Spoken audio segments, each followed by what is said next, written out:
বন্ধুরা, আমি যখন পাঞ্জাবে ছিলাম না, অনেক রং খেলতাম। হোলির দিন আসলে কত আনন্দ করতাম, কত মানে কি বলবার,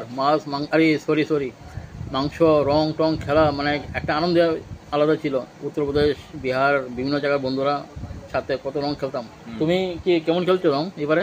আর আমাদের এখানে তো এত এত হই হলুদ, বাহ বাহ, কি বলবো, ত্রিপুরাতে মানে এত আনন্দ, নিজের জায়গা, নিজের এলাকা, আলাদাই মজা।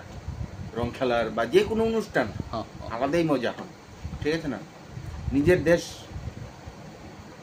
একটা কথা আছে না, দেশের পুঁটি মাছও ভালো, বিদেশের কাতলা মাছও ভালো না। হ্যাঁ, ঠিক কথা, ঠিক কথা। দেশের যে খুবই এত উল্লাস, হ্যাঁ, বন্ধু বান্ধব আছে, হ্যাঁ, কিন্তু একটা কথা আছে, কিন্তু রং খেলাটা আছে না, হ্যাঁ, যেমন বদিরা থাকলে আছে না, খুব মজা লাগে রং খেলতে, ঠিক আছে না? বদিরার সাথে তো হয়েছি, হ্যাঁ, খুব মজা করে রান্না বান্না করে, খাওয়া দাওয়া করে, বক্স নিয়ে বাজিয়ে গান ডান্স, হ্যাঁ, ডান্স এনজয়, মানে কি বলবো, অনেক আনন্দ, অনেক অনেক আনন্দ।